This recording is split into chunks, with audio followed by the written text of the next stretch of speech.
Thank you very much, and solidarity to you. I've managed to join a few of the picket lines at Brighton, but I didn't manage to get it to Sussex. It's not quite in my constituency. However much I wish it was, because my heart is always with you guys. I was very briefly your UCU administrator before the election last time, and I spent about 2 months with you, and then I got elected. You know, the damn electorate of Brighton. But really, really important what you are doing.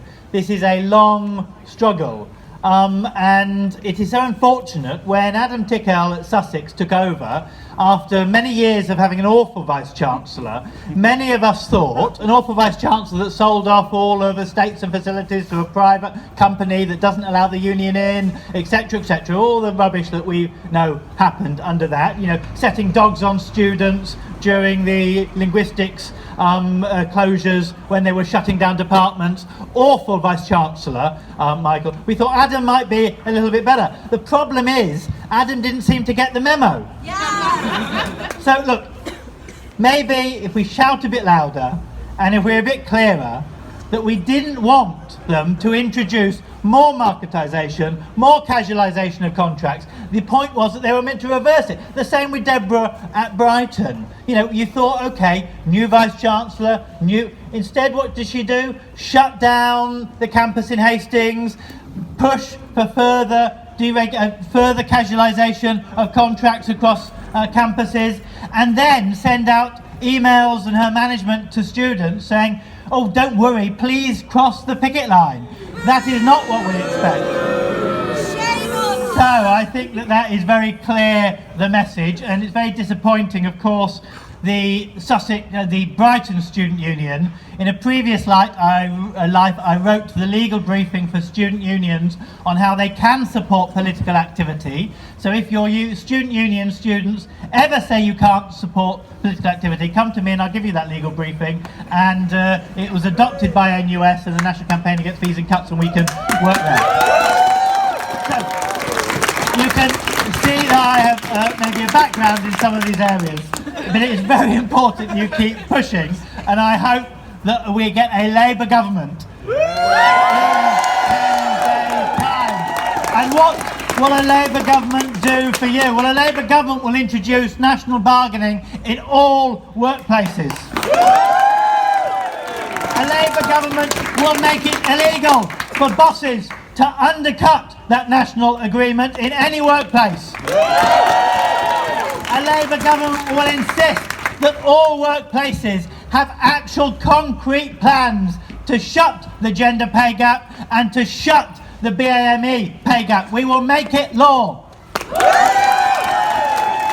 And of course, a Labour government will abolish student fees and put the burden for funding higher education not towards the market of picking which course is best for your career, but ensuring it is for the greater good of society and funded by taxation for all. We will ensure every adult has 6 years of free higher or further education. Because we understand education is not just something you sell and buy in a marketplace. Yeah. It's not just a race to the McDonald's down the street, because we all know what McDonald's leaves you. It leaves you feeling unfulfilled and slightly sick when you eat there. And when you turn universities into McDonald's, you feel unfulfilled, and academic research makes you feel slightly sick, because it's all backed by the research exercise and not actually backed by intellectual rigour. And so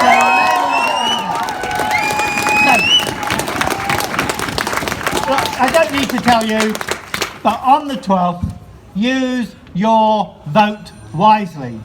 And wherever you are, you need to be wise in that vote choice, because a Boris majority government will be a disaster for our country. We will see the selling off, the continual privatisation of national institutions, and universities will not be safe in those hands. So use your vote wisely in Kemptown and in other areas. Of course, vote Labour for a better future, for a country that we can be proud of, and an education system that is for the many and not the few. Thank you, everyone.